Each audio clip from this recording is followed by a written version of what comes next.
Para hindi tayo maboring, day. Naboring kasi ako, day. Pero kararating lang ko lang din dito sa bahay, day. So, pagkadating ko ay nag-study ako ng kanji. Hindi siya madali, day. Nakakaboring din. Lalo na pag may edad-edad ka na nag-aaral ka.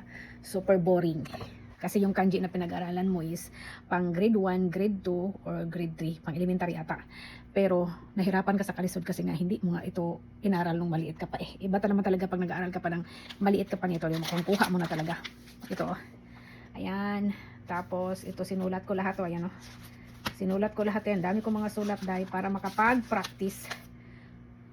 Ngayon, dahil naalala ko habang nagsusulat ako, na-feel ko yung boring. Na-feel ko yon. Na-feel daw.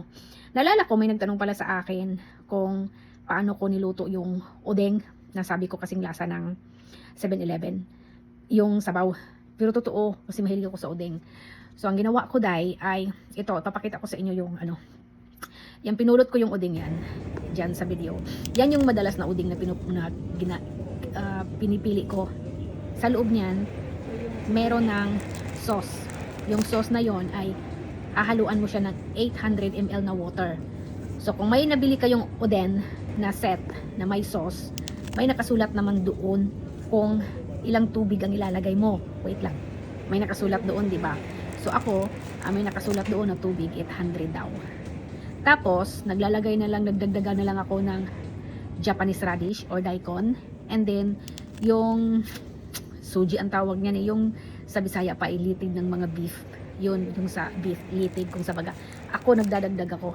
Minsan, pag wala akong nakita sa store na available, ay gumagawa ko. Yung pinipressure ko siya kasi matigas yun, di ba?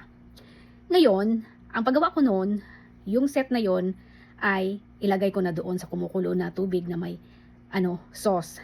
Tapos, syempre, yung radish, ilalagay ko siya, pero malambot na. Bali, microwave ko siya ng mga 10 minutes or i-pressure cooker ko siya. Ganun lang, hindi ko diretsong ilagay doon kasama yung mga set ng udeng kasi matigas naman yun ang radish, diba? So matagalan ka. So kailangan mong palambutin yun. Kung maglagay ka rin ng itlog ni Manoy, ay pwede rin. Siyempre lagain mo rin yung itlog. So ganun lang. Yung mga matitigas na bagay ay pinapalambot ko muna bago ko isabay sa luto nung set na binili kong udeng. Magulo ba? Yun. Pero okay na yun, day. Kasi yung sauce na yon at lagyan mo yung tubig, set na yun, okay na talaga yun. Pero hindi ko gusto yung lasa. Nanap ko yung lasa ng 7-Eleven na udeng. So sa sa kaka-invento ba tawag niyan, day? Ito yung ginagamit ko. Simula nang gumamit ako nito. Tapos, itong brand ha, yung iba hindi ako gumamit. Ito lang talaga nagamit ko.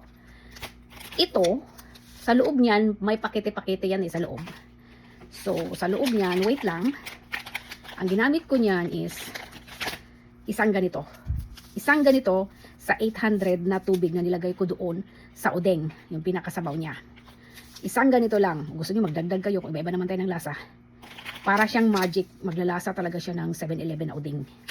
Siguro hindi siya 100% na kasing lasa, pero malapit na malapit. Yun lang. Tapos dati, day, nung bago pa lang ako dito, hindi ko makukuha yung mga lasa ng misoshiro ng mga mushi-mushi. Tapos sa kakapanood ko ng TV kasi dati, hindi naman kasi uso yung mga Facebook. Merong uso noon Friendster. Friendster ba yun? Nawala naman yung day, oy. Nawala na yung Friendster. Tapos yung Yahoo Messengers noon, di ba? Dahil sa wala pang mga Facebook doon, yung libangan ko ay yung TV na puro Japanese. Tapos, pag may nakita akong may nagluluto kahit hindi ko naintindihan, ay talagang nakatutok ako, day. Tapos, minsan pinipicturean ko, pinapabasa ko kay Hapon kung ano yung mga pinaglalagay ng luto nila. Isa ito sa nakakasarap din pag nilagyan nyo ang misoshiro ng ganito.